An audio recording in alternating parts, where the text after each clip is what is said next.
The shocking truth behind the Edmonton Oilers' free agency moves has been revealed by Stan Bowman as he met with the Edmonton press today, albeit via Zoom, but hey, it still counts, Stan. All that more today on Oilers Digest as we sort of get, behind the thought process on Stan Bowman and his moves during free agency so far. Not a whole lot of, home run swings, but sometimes less is more with this team, as maddening as that sounds. I'll get into it in the video here. But first, we are on the road to 4,000 subscribers, and we just hit 3,600. So we'd like to thank each and every one of you that has hit that button down below. And if you haven't, make sure you hit the subscribe button down below for any and all Oiler content. Nick and I will be here on the channel constantly providing you with Oilers updates and news. So that way, we can keep you up to date on what is going on with the team. But without further ado, let's get into the Stan Bowman presser. As Stan speaks last night, this was supposed to be, an evening press conference there by Stan Bowman, but it kept getting delayed and delayed and delayed, and then finally,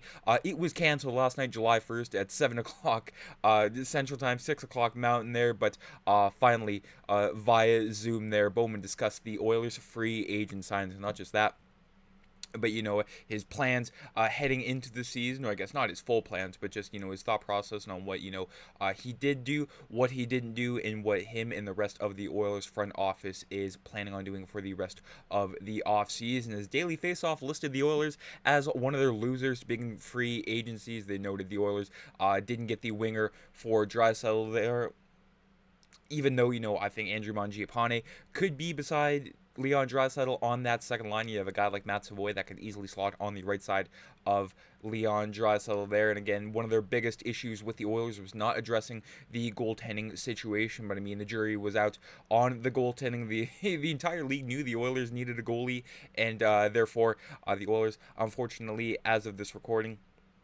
are sticking with Pickard in Skinner. There's the free agency pool for the goalies was very, very light, and they all got locked up very quickly there. Thatcher Demko with the Vancouver Canucks, Jake Allen with the New Jersey Devils, Joel Hofer and RFA. I mean, the St. Louis Blues taunted the Oilers at the fact that they couldn't offer sheet Joel Hofer there. So again, the goalies went very quickly there, and we'll get into the goalies in just a second there. But when it comes to the Oilers and his thought process on not changing things too much with this team, but making sure that it still jolts something different into this Oiler team. We did lose a couple of players who were big contributors. A lot of it was the function of the salary cap. We weren't going to be able to meet their demands for fitting into our puzzle. So we do have a few new faces coming in, but I think that's not a bad thing. It's nice to have some new faces in your group. They bring a bit of different energy. They're hungry to get far in the playoffs and play in the Stanley Cup final. Guys like, as I mentioned, Andrew Mangiapane, Curtis Lazar, who the Oilers acquired just recently there. So some new faces, some new blood into this team, which again is not a bad thing there. As you can see, the Oilers on both ends of the spectrum when it comes to losing and winning free agency there. I mean, you can't win the cup on the first day of free agency, but you can certainly hurt your chances on doing so there. As we all saw, last year, myself included, excited, just overjoyed at the fact, the Oilers, got Jeff Skinner in Victor Arvidsson. Victor Arvidsson, when he was in the LA King, killed the Oilers every chance he got. Jeff Skinner, again, prolific goal scorer with the Buffalo Sabres there. So I thought, the Oilers finally, hey, we got, some players that can actually score goals there. And then both of them on their way out, as Jeff Skinner still UFA, but the Oilers pretty much don't have any cap space to sign him. And then Victor Arvidsson was traded to the Boston Bruins there. So sometimes it doesn't always work out the way that it is planned. And as I mentioned, the Oilers losing Corey Perry, 40 years old, but he joined the LA Kings on a one-year, $2 million deal that includes up to $2 million in additional performance bonuses. And again, Connor Brown went to the New Jersey Devils on a 4-year, $12 million contract, and that was just too rich for Stan Bowman's blood, not named there.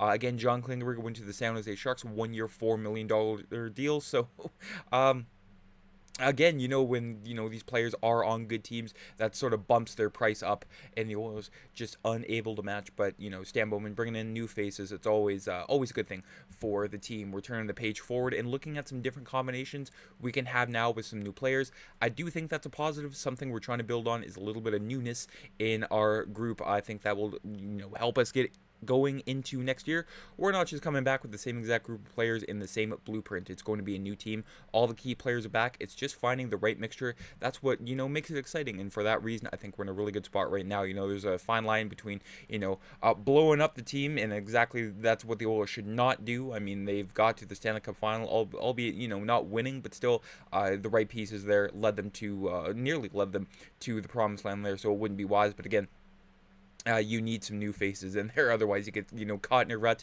and you're doing the same things over and over and over again. You bring in some players that haven't tasted something like that in their career ever, if at all. Not even like in the NHL or in junior or in any level of hockey. These players are always hungry, and especially on a team with star players like McDavid and Draisaitl. There's always a good chance that that would invigorate their career and give them a different sense of energy. There you can see the projected lines heading into next year. Adam Henrique, Connor McDavid, and Zach Hyman, Ryan Nugent-Hopkins with Leon Draisaitl, Andrew Mangiapane there. I would switch Mangiapane with Savoy there. There's lots of different combinations, as Stan Bowman said. But I would put Savoy next to Draisaitl there, with Trent Frederick in.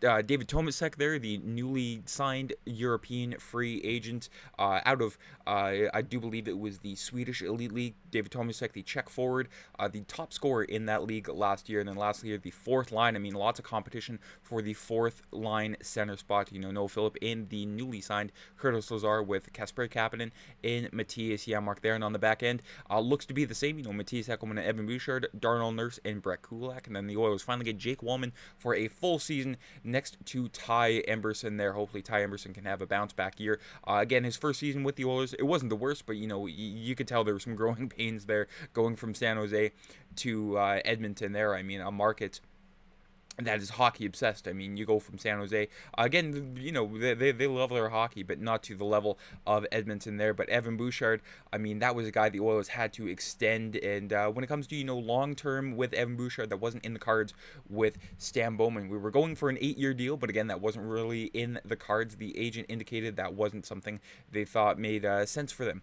A number for an 8-year deal was so high, it wouldn't have made sense for anybody. Now, again, I didn't mind the number, but the term was a little questionable in my eyes. But you know what? We don't have to worry about Evan Bouchard for another 4 seasons, folks. So you can sleep peacefully on that tonight. And again, Evan Bouchard is one of those players that turns it up in the Stanley Cup playoffs. I mean, so many stats I can rattle off here over the past 4 regular seasons, not just the playoffs, but the regular season.